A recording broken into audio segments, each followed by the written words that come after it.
Би сакал на почетокот да укажам дека овој предлог закон за решавање на спорот меѓу Република Македонија и МАК Петрол АД по пат на спогодба не е во надлежност на Собранието на Република Македонија, бидејќи спогодбата не представува меѓународен договор кој треба да биде ратификуван од страна на Собранието на Република Македонија.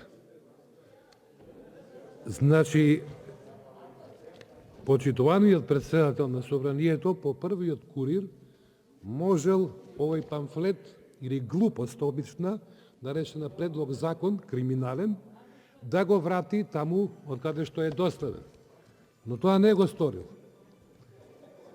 Јас ќе се обидам да навлезам малку во суштината, подкрепен со аргументи, односно со цифри, за да на јавноста и стане јасно за кој криминал станува збор и за кои пари кои што треба или можат да бидат употребени за сосема други цели, а не да бидат поклонети на една компанија која што итекако во своето работење има погодности овозможени од страна на владата. Значи, станува збор за 32.773.905 евра, пари кои што граѓаните на Република Македонија ќе треба да ги платат на МАК Петрол АД.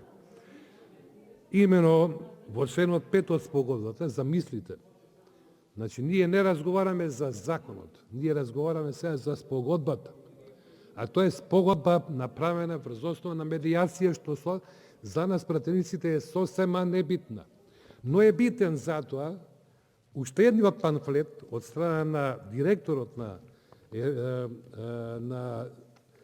заедницата енергетска Копач, кој што кажува дека усвојувањето на законот од страна на Собранието ќе обезбеди целосен демократски легитимитет на процесот. Дали ја разбирате суштината на оваа реченица? Дека овој памфлет од закон нема д од демократија. И за да биде реализиран демократски треба да помине преку Собранието, а Собранието нема обврска да ратификува договор или спогодба помеѓу два субјекти домашни. Од една страна владата, од друга страна МАК Петрол. Дали го разбирате тоа? Дали разбирате вие одговорноста која што имате со тоа што ќе го ратификувате се тоа? Акциите на МАК Петрол во Гама АД се прикажани во последните ревидирани финансиски извештаи на МАК Петрол за 2019 година и кои што се јавни и се објавени во Македонската берза за хартии од вредност. Не знам дали во владата ги погледале. Во белешката до 10 од овие финансиски извештаи стои дека МАК Петрол поседува само една акција од Гама, чија што вредност изнесува 1.150.456.000 денари, односно, доколку се трансферира во евра, тоа изнесува 18.806.000 евра. Тоа е номиналната вредност на една акција која што ја поседува МАК Петрол. Ова е битно затоа што во членот 1 од спогодбата стои дека владата на Република Македонија и МАК Петрол утврдуваат конечен сооднос во спогодбата во капиталот на Гама со 50-50 при што една акција поседува владата, а другата акција МАК Петрол. Вкупната номинална вредност на капиталот на Гама изнесува 37.612.500 евра, од кој половината се на МАК Петрол. Вложувањето во АД Гама Скопје, кое се состојба од 31. декември 2019 година и 2018 изнесува 1.150.456.000 денари и во целост се состои од паричен и непаричен влог.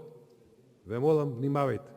Непаричниот влог се состои од недвижности и постројки и опрема кои го сочинуваат гасоводниот систем на Република Македонија. Влогот е евидентиран според набавната вредност на средствата и датумот на вложувањето.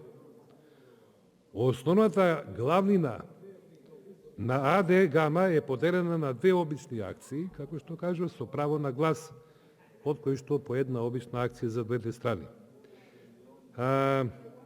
Ќе напоменам белешката 25 од финансискиот извештај за МАК Петрол, каде што стои дека со состојба на 31 декември 2019 судските постапки покренати против друштвото изнесуваат 2.628.071 денари. Од овој износ 2.543.847.000 денари се однесуваат на судски спор покренат од владата на Република Македонија со МАК Петрол. Значи, владата покренала судски спор кон МАК Петрол. И дека до донесувањето на правосилна одлука од судот, основната главнина на АД Гама е поделена на две обични акции со право на глас, од кои по една обична за Република Македонија, а другата за МАК Петрол. Значи, додека не донесе судот одлука, не владата, судот. Затоа се поставува прашање, како МАК Петрол ќе продаде една акција на владата, која воопшто ја нема во неговите финансиски извештаи. Поточно, што е предмет на продажбата? Ова е се, меѓутоа не е честно. Дополнително во спогодбата не е наведена ниту сметката на која што треба да се депонираат парите. И на тоа не се водела сметка. Испаѓа дека владата ќе го чести МАК Петрол со 33 милиони евра пари на граѓаните за фиктивна продажба на акција која што не постои во финансиските извештаи.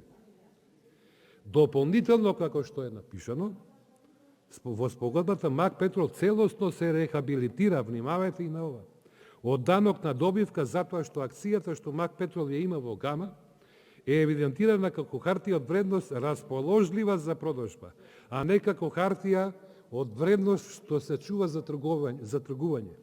Тоа значи дека промената на пазарната вредност на акцијата на МАК Петрол во Гама се евидентира како ревалоризациона резерва, а не како капитална добивка.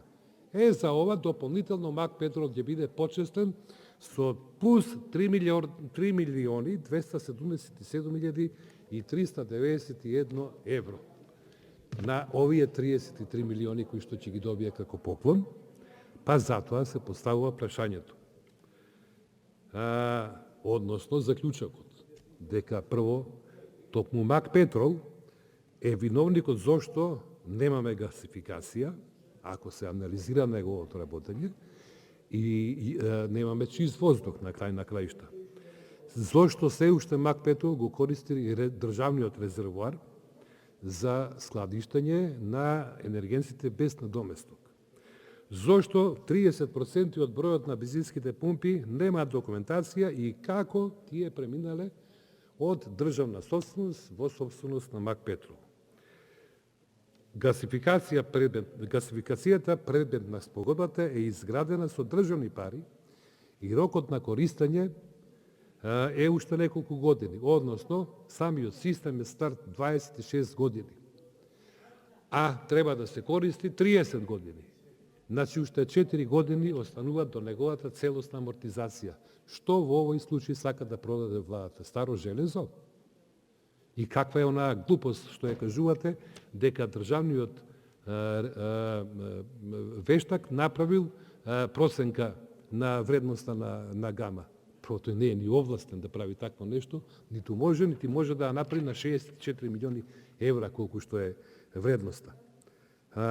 Тука ќе се вратам на членот 2 од законот, каде што вели дека цел на овој закон е да се обезбеди заштита на имотот и имотните права и интереси на Република Македонија и нејзиниот натамошен развој. Како ќе ги штитиме? Овака ќе ги штитиме интересите на Република Македонија. Ве молам. Понатаму, единствениот приклучок на гасоводната мрежа е кон Бугарија. Има разговори, има и планови да се направи тој и со Грција. Мислам дека се започнат активности. Но, зошто Мак Петров дозволил во меѓузоната помеѓу Бугарија и Македонија собственик на тој систем да биде туѓа држава, а не Македонија. Тоа отвора многу дилеми, отвора простор да се сомневаме, само да се заврши мислата, ќе вам молам, дека станува збор за прво законско решение кое што воопшто во собрание и да биде предмет на расправа, заради тоа што ние не можеме да ратификуваме спогодба помеѓу владата и домашна компанија. И второ, јас се сомневам во тоа дека за тоа се кријат големи пари кои што ќе се проневерат и затоа апелирам до сите пратеници здраво да размислат пред да донесат одлука на гласување. Реплика пратеничка до Снежана Калевска Ванчева, повелете.